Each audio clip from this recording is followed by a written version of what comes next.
Hello, St. Clair. Time for another holy moment with Father Don.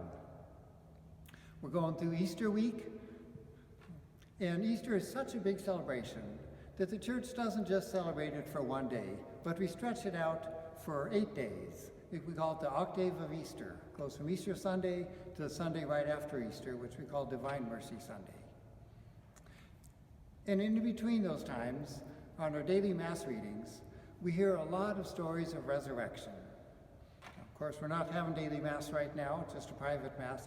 I'm still praying Mass every day for all of you, but we can't do it with our normal. We usually have maybe 15, 20 people joining us for daily Mass. Not going to happen right now, but once this whole pandemic thing gets over with, we'll get back to our normal routine.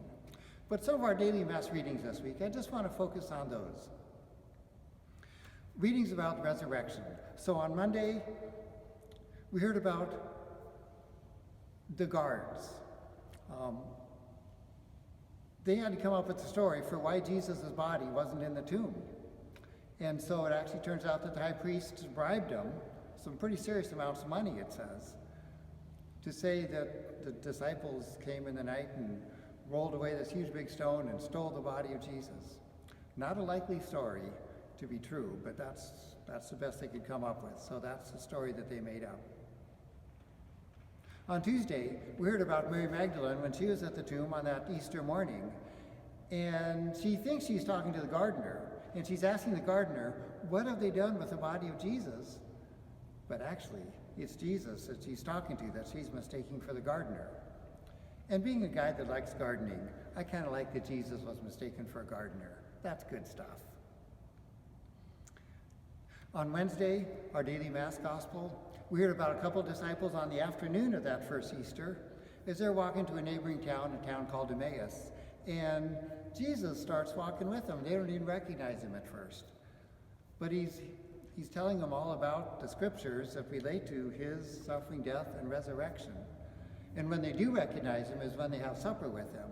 And Jesus takes bread, blesses it, breaks it, and offers it to them. And then it's like the Last Supper. It's like our Mass. And then they recognize Jesus, the resurrected Christ. On Thursday, today, our morning Mass was one of the evening accounts of the resurrected Christ when he appears to the disciples for the first time.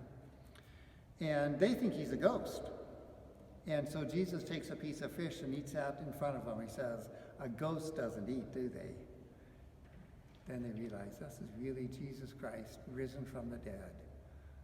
Amazing. On Friday, it's a fishing story.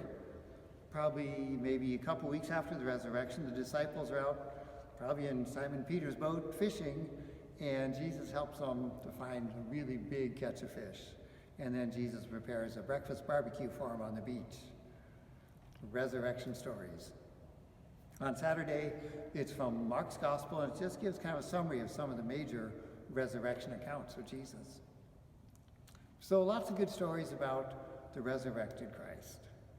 If you've been doing your homework this week that I gave you on Easter Sunday, you've been reading the end of each one of the 4 Gospels, which is the 4 resurrection accounts from Matthew, Mark, Luke, and John.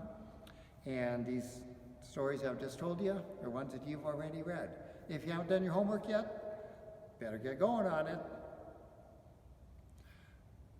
Resurrection, Jesus' resurrection is our promise of resurrection.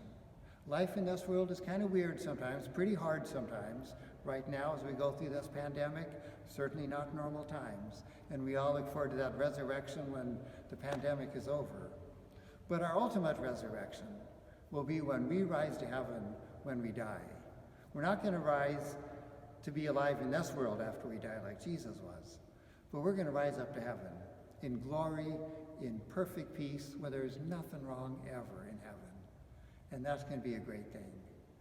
So as we celebrate Jesus' resurrection in this octave of Easter, we look forward with hope to our own resurrection. That's your holy moment for the week.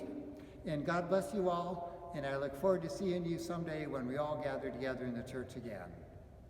Goodbye.